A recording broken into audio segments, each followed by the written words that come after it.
23e Grand Chelem pour Novak Djokovic qui repousse les limites, qui accomplit l'inimaginable, au moins 3 Grands Chelems de chaque, 3 Roland Garros désormais et un statut de meilleur joueur de son époque qui devient difficile à réfuter. Bon, on y est, c'est la fin de Roland Garros. Novak a écrit l'histoire aujourd'hui, il a terminé le jeu, on peut le dire, hein, il a terminé le boss final.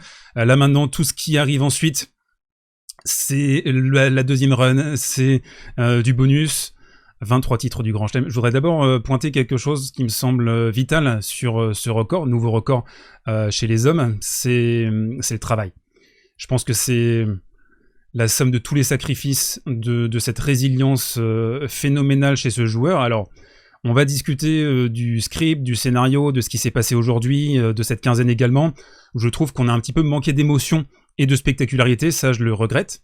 Alors ça ne vient pas nécessairement entacher ce 23e Grand Chelem, mais il faut le noter, on va en parler. En tout cas, voilà, Novak qui continue de repousser toutes les limites et de redéfinir les standards de son époque. Cette vidéo, mes petits zinzins de l'espace, vous est proposée par les Winamis de Winamax. C'est le sponsor de cette vidéo. Ils m'ont accompagné sur les meilleurs moments de la quinzaine. Je les en remercie. Winamax, le site de paris sportif. Vous avez, si vous le souhaitez, il vous reste encore quelques heures. Première inscription, vous avez le lien dans la description et même un code promo SV10 pour avoir 10 € de cash supplémentaire. Il y a jusqu'à 100 € de free bet. Et regardez, hein, vous pouvez d'ores et déjà parier sur Wimbledon. Les codes sont sortis. Vous avez un Novak Djokovic justement ultra favori pour un 24e Grand Chelem. Ce sera dans 3 semaines. On va se régaler. Un dernier mot par rapport à ce sponsor. On est sur du jeu responsable entre adultes, très important. Ménagez vos efforts. Ne jouez pas des sommes que vous ne savez pas perdre. Le programme, vous le connaissez sur les finales de Grand Chelem. On va commencer par un bilan du tournoi de la quinzaine. Ensuite, on va basculer sur une analyse détaillée, approfondie de Novak Djokovic et de Casper Ruud. Et après, je vous raconte l'histoire de ce match. On aura également un mot de la fin pour terminer. Alors, commençons par le mot sur ce tournoi. On a eu une première semaine, je trouve, éblouissante, pleine d'émotions, pleine de belles sensations, avec le point d'orgue Gaël Monfils, bien sûr, face à Sébastien Baez. Mais il n'y a pas eu que ça. Il y a eu Stan Kokinakis. On a eu les larmes d'Altmaier. On a eu de très beaux matchs, on a eu Sinner désespérant contre Altmaier, il y a eu plein de choses. Varillas également, la belle histoire, chez les hommes, chez les femmes. C'est surtout sur la fin de la quinzaine que c'était, je trouve, exceptionnel. Les demi-finales et la finale très très belle hier, avec Iga Swiatek qui a remporté le titre. Mais chez les hommes, je trouve que la deuxième semaine a manqué de panache. Et je pense que c'est un peu le maître mot de cette quinzaine, c'est un manque de panache, un manque de spectacle. On peut vraiment le déplorer, je trouve. On a vécu des quarts, des demi et une finale un peu rompiche, hein, disons-le. Voilà, c'est comme ça, hein, ça peut arriver. On n'est pas toujours gâté par le spectacle. Donc un tournoi qui aussi a vu sa meilleure affiche potentielle, Djokovic-Alcaraz, légèrement floppé.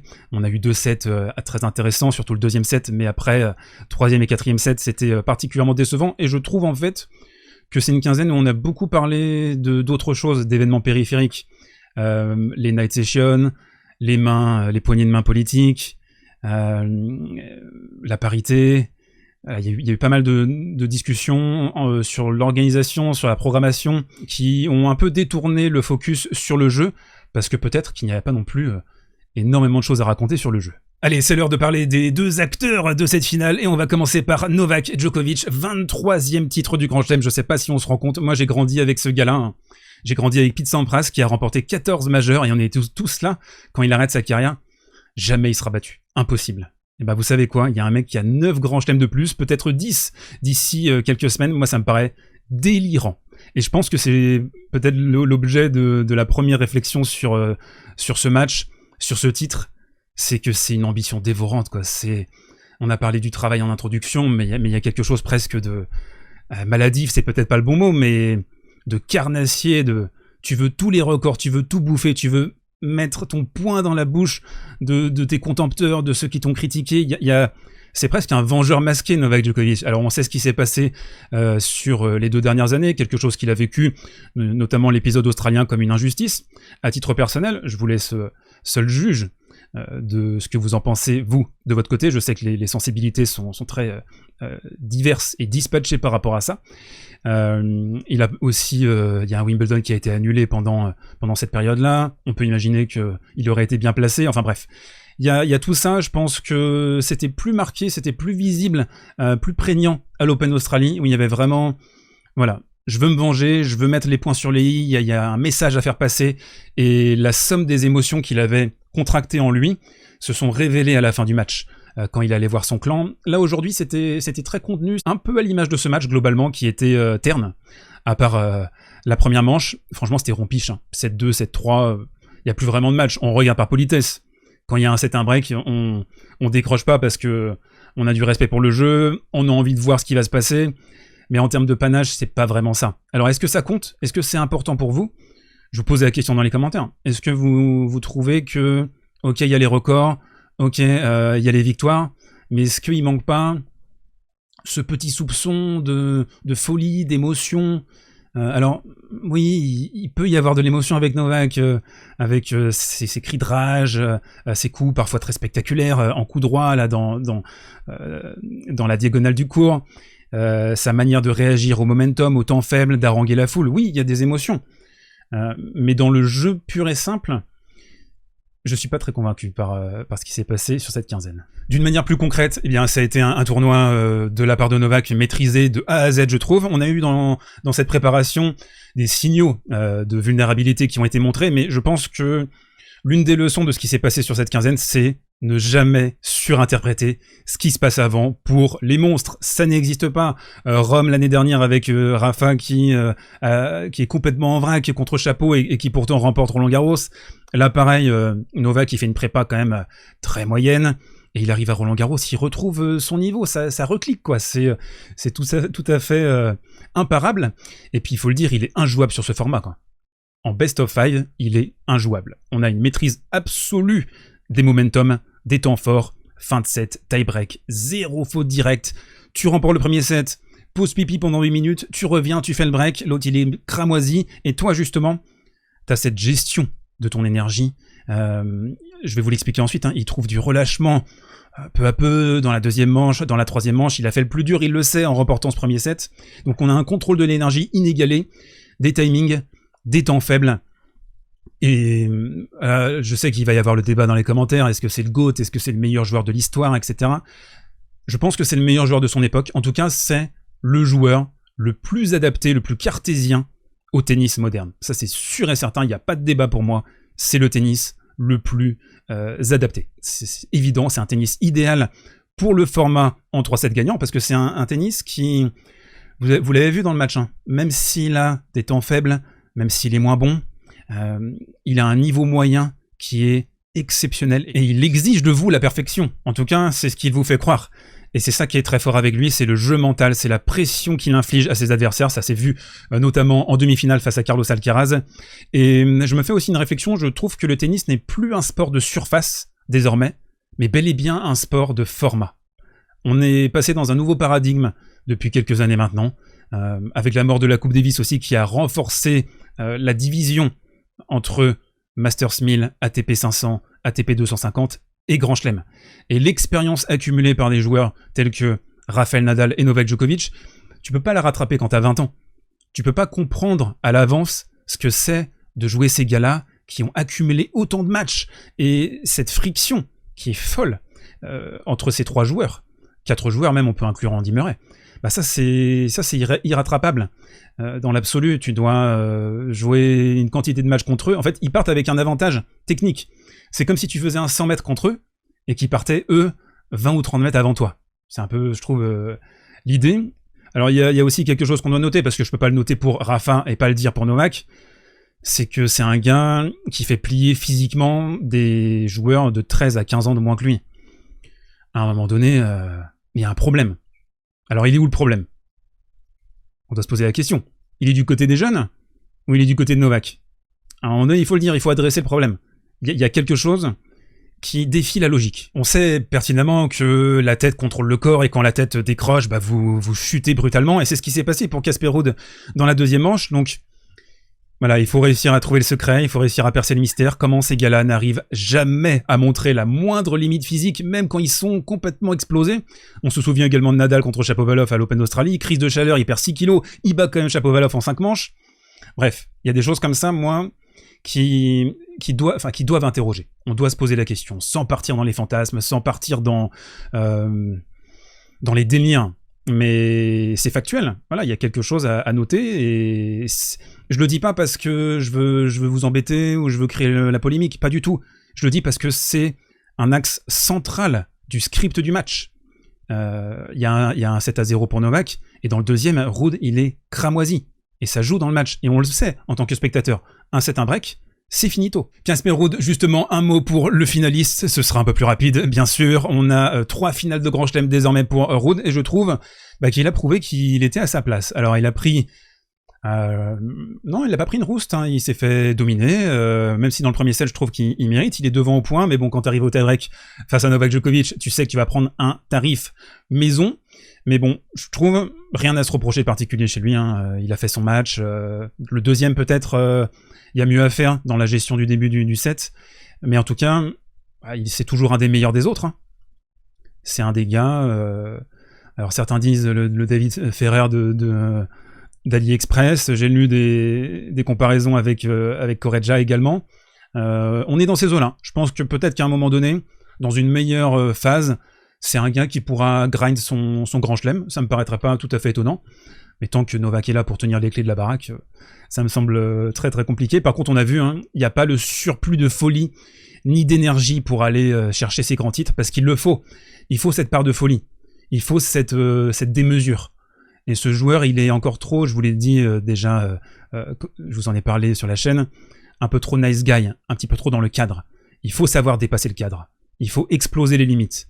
En face, t'as un gars qui rêve très grand, qui a une ambition démesurée. Pour battre ce monstre, tu dois aussi être monstrueux. Allez, on bascule sur l'analyse détaillée de la finale avec quelques palettes essentielles. D'abord, alors sur le premier set, un premier set de haute qualité, je trouve. Alors, c'est une séquence qui a été vertueuse pour Novak, hein. Première, deuxième. Il a essayé de valider au maximum ses premières balles. Dans le premier set, il est sur un total de 79% de premières balles. Alors certes, il va se faire breaker dans cette séquence avec un Djoko Smash, mais on a vu chez lui, côté avantage, on va chercher le kick extérieur, on utilise la position reculée de Casper Ruud à 5 mètres de la ligne de fond. Petit one-two agressif, quelques services volés, mais on optimise cette position pour obtenir une balle attaquable et se projeter sur l'espace ouvert. L'un des axes tactiques les plus importants de cette finale, et on pouvait le prédire avant le début de la partie, c'était la diagonale revers.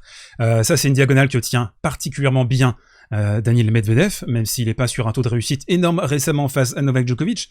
Mais pour Casper Ruud, on craignait cette fixation, on savait que ce serait difficile. Alors il y a deux parades, hein. C'est soit le revers long de ligne qu'il a pu utiliser de temps en temps mais pas assez régulièrement, et c'est aussi la raison pour laquelle un joueur comme Stan a beaucoup dérangé Novak Djokovic pendant quelques mois, 2-3 ans, quand ils se sont joués notamment sur les grands chelems, ou alors une moonball, soit une moonball longue, t'arrives à la toucher pour repousser Novak, soit une moonball un peu courte, et là t'espères que Novak, et c'est ce qui s'est passé dans le début de la rencontre, s'écrase dessus. Dans le premier set, on a vraiment, je trouve, un Casper Ruud majestueux, hein, avec son coup droit, on avance, 1, 2, 3, et on arrive à organiser la balle de Novak qui fait pas mal. On sent un bras tendu chez le Serbe. Normal, hein, le poids de l'histoire, et il sait que ce premier set, il va falloir amener un combat. Il va aussi falloir bien gérer les momentum, et le talent qu'il a, ce joueur également, c'est que dans ces temps faibles, il arrive à tanker, il arrive à rester au contact. Alors qu'on l'a vu, Casper Ruud, la gestion des temps faibles, elle est bien moins bonne, elle est même désastreuse. Il va se faire distancer au début du deuxième, et c'est, je pense, la grande différence entre les Nadal et les Djokovic et le reste de la meute. Dans ce même jeu, justement, on va se retrouver avec un break, 29 échanges, le smash ici, mais avant, 29 échanges. Et le posage de barbelé de Novak Djokovic, qui va pas vraiment avoir une proposition tennistique de très haute qualité dans cette première manche, pas du tout même. Mais on pose les barbelés, on contrôle l'agression, et on pousse l'adversaire à la faute. Je vous ai choisi également un autre moment clé. Moi, ce qui m'intéresse dans ce type de match, c'est comment jouent les joueurs sur les balles de break. Qu'est-ce qu'ils choisissent ? Ils choisissent d'appuyer sur les faiblesses de leurs adversaires. Et regardez ce que fait Novak ici. On va appuyer, on va faire travailler Casper Ruud sur son revers. On est sur une balle de break, potentiellement 5-3 serre pour le set. Et c'est là que tu vois que dès que tu as une micro-faille dans ton jeu, c'est un carnassier Novak. Avant le tie-break du premier set, la classique embrouille entre Dumusois et Novak Djokovic. Novak qui demandait plus de temps sur les changements de côté. Ça rappelle ce que peut faire Rafael Nadal également quand, à l'Open d'Australie cette année, on demande plus de temps. Bah ouais les gars, mais on va pas non plus vous attendre, hein. Il y a un règlement. On arrive dans le tie-break du premier set, là où Novak Djokovic est le maître, le roi sur ce format. Donc là, par exemple, premier point, il sort un coup droit de mutant qui va décapsuler Casper Ruud. Et deuxième point, dès qu'il y a 2-0, on sait que le tie-break est terminé, on peut aller faire une petite pause, fraîcheur. Il rejoue ici. Il rejoue sur Novak Djokovic, Casper Ruud, quelques mauvais choix quand même, hein, tactique, de zone, même si, entre guillemets, Novak attire la balle. À un moment donné, tu peux aussi la mettre droit devant et ne pas céder à la pression d'un monstre absolu du jeu. Plus facile à dire qu'à faire, manifestement. La suite du match, on va aller vite, c'est un Casper Ruud qui explose physiquement dans le deuxième jeu, qui va concéder le break. Et ensuite, surtout, un Novak, je vous l'ai dit, qui va se relaxer, qui va relaxer le haut du corps, qui va avancer dans la balle très facilement. Là, ici, par exemple, hein, avec son coup droit, il a beaucoup fait en coup droit, c'est quelque chose qu'on retrouve sur ce coup parce qu'on a, je vous l'ai dit, les bandes de plomb sur les extérieurs du cadre, et quand tu as un parfait relâchement, que tu centres bien, que tu as une extrême fluidité, la balle part sans effort. Ruud de son côté, il n'y a pas de coup sans effort, hein. Tout est difficile, et notamment les revers slicés. Alors il va pas aller jusque là celui-là, il va s'arrêter dans la bande, et il va se retrouver à choper pas mal de coups, à se retrouver dans une filière qui n'est pas la sienne, tout simplement. Djokovic, très malin, qui va alterner entre économie d'énergie et faire le droite-gauche à son adversaire, les petits essuie-glaces, et là, ce qui va se passer, c'est que sur le jeu, voilà, le plus important, en fin de set, à 5 partout, on va sortir 3 coups gagnants monstrueux, basculer devant, et remporter un 23e majeur. On a déjà fait très long dans cette vidéo, alors on va terminer par un mot de la fin. J'ai noté quelques petites choses parce que j'ai pas envie d'oublier quoi que ce soit. D'abord, merci à toutes et à tous de m'avoir suivi sur cette quinzaine. C'était un honneur, un bonheur de partager tout ça avec vous. C'est toujours très touchant d'être suivi par autant de personnes. On a explosé tous les chiffres sur cette quinzaine, sur les vues, sur les commentaires, sur les likes. C'était extraordinaire. J'ai halluciné hein, quand j'ai vu cet engouement que vous avez sur la chaîne. On est désormais la première quotidienne, en tout cas sur ce tournoi, en francophone. Donc c'est incroyable, quoi. C'est incroyable vu d'où je suis parti et les moments, certains moments pas très simples non plus dans tout ça. Donc voilà, je trouve que c'est merveilleux. Vous m'aidez à progresser aussi. Ça, je trouve que c'est ce qui est génial. Alors j'ai pas vraiment vous le voyez surtout sur les quinzaines comme ça, le temps et le loisir de répondre à tout le monde, mais je lis l'essentiel des commentaires, et il y a des super commentaires, quoi. Il y a des commentaires constructifs, analytiques, qui sont super, quoi, et qui m'aident aussi à progresser et à affûter mon analyse. Donc je vous remercie aussi les personnes qui prennent le temps d'écrire les meilleurs commentaires. C'est une très très belle communauté dans son ensemble, et vraiment je tenais à le souligner. On va continuer la progression bien sûr sur Wimbledon. On va se retrouver toute la quinzaine sur une quotidienne. Ça va être le même format qu'à Roland-Garros. Donc si vous avez aimé ce que vous avez vu et le travail fourni, n'hésitez pas à vous abonner, c'est super important. On est là, on est à 23K, il faut continuer à avancer, il faut continuer la progression. Faut pas que ça s'arrête là. Pour moi là maintenant, ça va être l'occasion de me nourrir d'autre chose que du tennis. Je vais prendre un petit peu de recul sur tout ça là, parce que ça a été une quinzaine relativement éprouvante. Et un mot aussi important, c'est que on a envie de ressentir des émotions et de se connecter. Et je pense qu'on le fait via cette chaîne. Je pense que c'est pour ça qu'on est là. C'est pour ça que vous êtes encore là à regarder cette vidéo. C'est parce que vous avez envie de partager les émotions, qu'elles soient positives ou négatives. Mais je pense que c'est ça qui donne un sens à nos existences. Et voilà, j'espère avoir été porteur de tout ça pour vous sur cette quinzaine. Vous voyez, je finis un petit peu fatigué, la voix enrouée. En tout cas, voilà, c'était Roland Garros 2023 sur Service Volé. Merci d'avoir suivi tout ça.